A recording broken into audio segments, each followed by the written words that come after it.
ప్రపంచంలోనే అత్యంత ప్రతిష్టాత్మకంగా పరిగణించే నోబెల్ బహుమతుల ప్రదానోత్సవం ప్రారంభమైంది. ఫిజియాలజీ, మెడిసిన్ విభాగంలో ఈ ఏడాది 3 శాస్త్రవేత్తలు విజేతలుగా నిలిచారు. మానవ శరీర రక్షణ వ్యవస్థలో ప్రధానమైన ఇమ్యూన్ సిస్టమ్ ఎలా మనుషులను వేలాది సూక్ష్మజీవుల దాడి నుంచి రక్షిస్తుందో అనే గొప్ప రహస్యాలను ఈ సైంటిస్టులు కనుగొన్నారు. ఈ ఆవిష్కరణలు భవిష్యత్తులో ఆటో ఇమ్యూన్ వ్యాధుల నివారణకు, క్యాన్సర్ చికిత్సలకు మార్గం చూపనున్నాయి. స్టాక్ హోమ్లో జరిగిన కార్యక్రమంలో 2025 సంవత్సరానికి గాను వైద్య శాస్త్రంలో నోబెల్ పురస్కారం దక్కించుకున్న వారి వివరాలు ప్రకటించింది రాయల్ స్వీడిష్ అకాడమీ. ఇమ్యూన్ సిస్టంలో కీలకమైన పెరిఫెరల్ ఇమ్యూన్ టాలరెన్స్ పై ఆధారపడి ఉన్న ఆవిష్కరణలకు గాను 3 శాస్త్రవేత్తలకు నోబెల్ దక్కింది. అమెరికాకు చెందిన మెరీ ఈ బ్రంకో, ఫ్రెడ్ డ్రామ్స్డెల్తో పాటు జపాన్కు చెందిన షిమోన్ సకగూచి వీరిలో ఉన్నారు.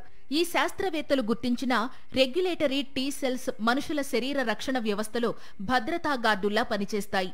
మనుషుల ఇమ్యూన్ సెల్స్ మనుషుల శరీరాన్నే దాడి చేయకుండా ఆపుతాయి. ఈ ఆవిష్కరణతో శాస్త్రవేత్తలు శరీరం ఆటో ఇమ్యూన్ వ్యాధుల నుంచి ఎలా రక్షించుకుంటుందో అర్థం చేసుకున్నారు. 1995లో జపాన్ శాస్త్రవేత్త షిమోన్ సకగూచి మొదటిసారి కొత్త తరహా టీ సెల్స్ ను కనుగొన్నారు. ఆ సమయంలో ఇమ్యూన్ సిస్టమ్ అంత క్లిష్టంగా ఉంటుందని ఎవరూ ఊహించలేదు.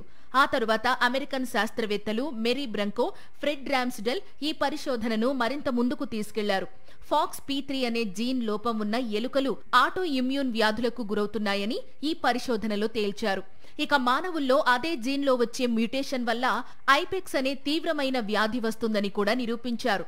2003లో సకగూచి ఈ జీన్ రెగ్యులేటరీ టీ సెల్స్ అభివృద్ధిని నియంత్రిస్తుందని నిరూపించారు. ఈ ముగ్గురి కృషి వలన పెరిఫెరల్ టాలరెన్స్ అనే కొత్త అధ్యాయం మొదలైంది. దీని ఆధారంగా క్యాన్సర్, ఆటో ఇమ్యూన్ వ్యాధుల చికిత్సలకు కొత్త మార్గాలు కనుగొన్నారు. ఈ 3 శాస్త్రవేత్తల పరిశోధనలు మానవ ఆరోగ్యాన్ని కాపాడే భవిష్యత్తు వైద్యానికి బలమైన పునాది వేశాయని నోబెల్ కమిటీ తెలిపింది. ప్రస్తుతం బ్రంకో సియాటిల్లోని ఇన్స్టిట్యూట్ ఫర్ సిస్టమ్స్ బయాలజీలో పనిచేస్తున్నారు.